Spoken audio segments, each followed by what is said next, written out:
Please welcome Hubert Parent-Bouchard, Chief Financial Officer of Radisson Mining, for a fireside chat with Matt Gordon of Crux Investor.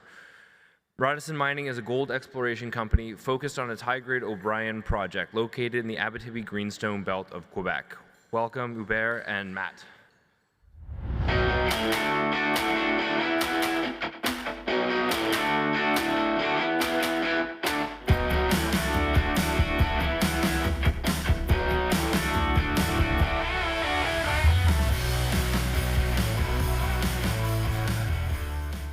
Hello, everyone. Thank you for being here. How are you? I'm very good. Yourself? All good, all good. Had a good conference so far? Yes, very good. Hopefully, it keeps improving, meeting new investors, building the foundation with the existing ones, updating desks, and the venue is perfect, organization is perfect, great time of the year before summer. So hopefully it builds itself as a go-to conference moving forward. Let's hope so. Joanne's done a great job. Why don't we start by, if you could introduce yourself and the company in sort of 30 seconds or so, and then we'll pick up from there. Yeah, quick intro. I'm Hubert Parent-Bouchard, CFO of Radisson Mining Resources. I've been with the company for 9 years now. Started essentially in accounting and a bit of IR, corporate development, and it eventually grew into the CFO role, which I am into since 2021 already. Right. Okay. So maybe talk about what you've got today, because it's one of those stories which feels like it's taken a long time to get to where it is. A fair bit of money spent, but it feels kind of like a new beginning, a moment for change. So talk about what you've got today and maybe where you've come from. Yeah, so if you look at our balance sheet, we invested close to 45 million on the O'Brien project. Bulk of it has been invested in the last 5 years. A lot of drilling. The project has the opportunity of hosting the richest mine by grade in Quebec, the former O'Brien mine that produced close to 600,000 ounces between 1926 and 1957.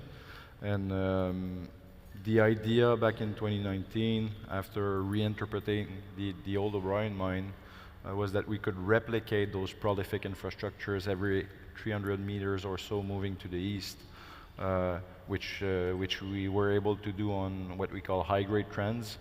Since I joined the company, we moved the resource from 150,000 ounces to now more than 1 million.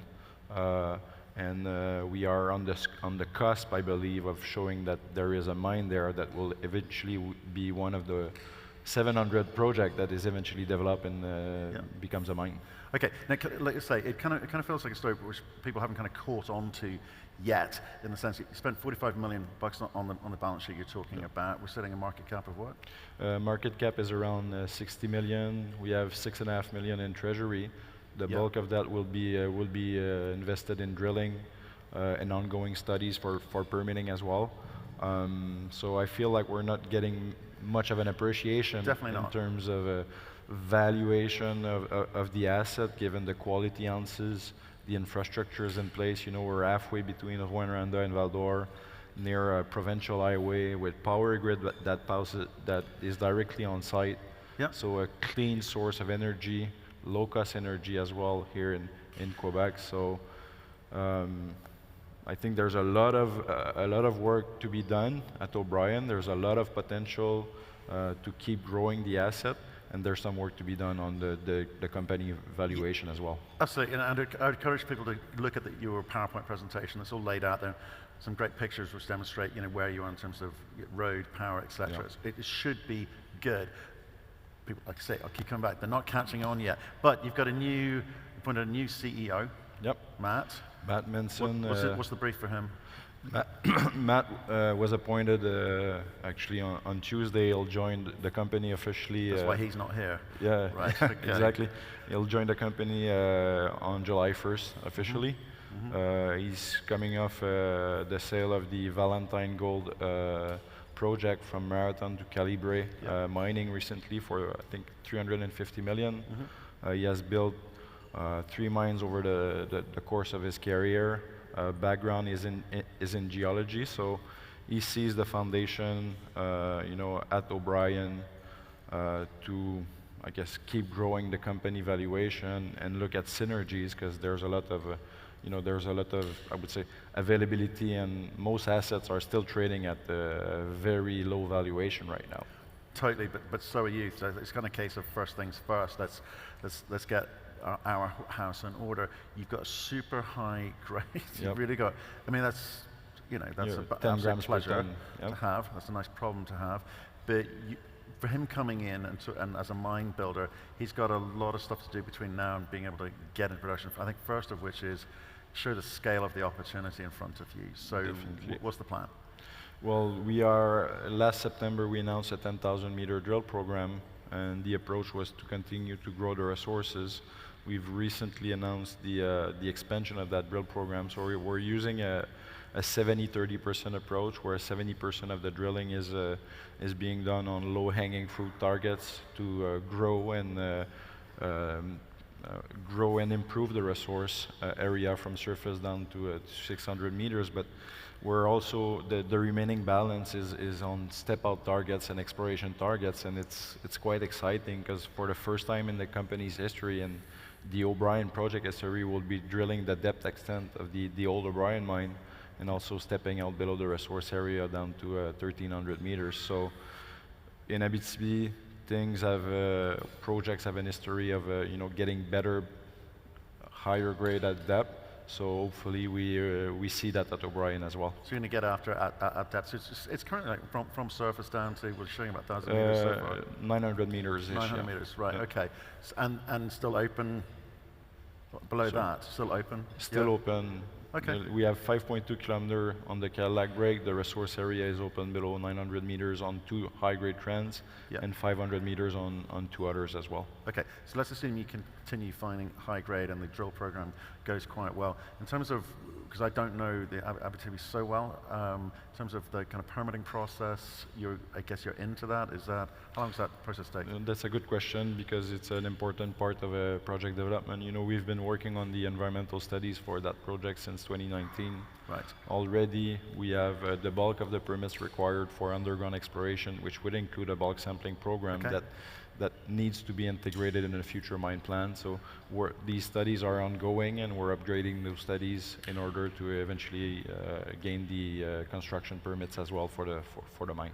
Right, and what are the other kind of, not red flags, but long pole in the tent is a cliche I use a lot, where like energy source, so is it cheap, is it reliable? I know it comes up to site, but how's that? Yeah, well, we have, if you look at slide 14, I think in your deck, in our deck you've referenced, you can appreciate the infrastructures. We're just beside the paved highway, highway that connects the Abitibi to Montreal, actually, and you can see also that the power grid, electricity power grid, is directly on site, so that's an excellent source of power for us directly.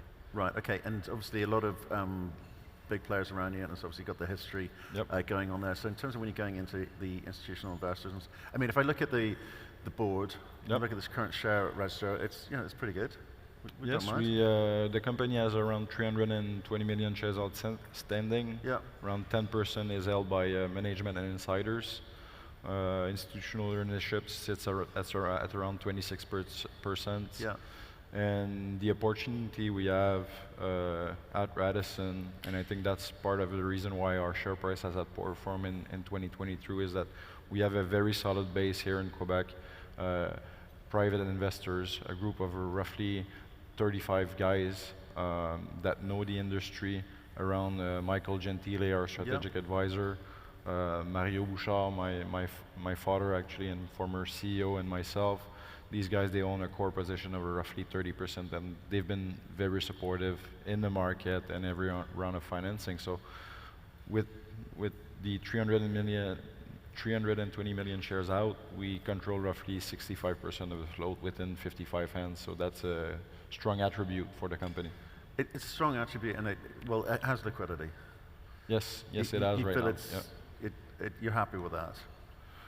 Well, of course, you always need to work on that, but I'll be more happy when I have liquidity at much higher levels. Right, okay. And when's this drill program actually finish? The 35,000 meters will be completed by year end, so results should continue to flow until the first quarter of next year. Okay, fantastic. So if you were trying to position this company into new institutional hands, what are you saying the upside is, the blue sky is? Because like I say, for me, it's got to demonstrate that scale. Yep. It's not necessarily quality, but it's the scale. Yep. What else is there?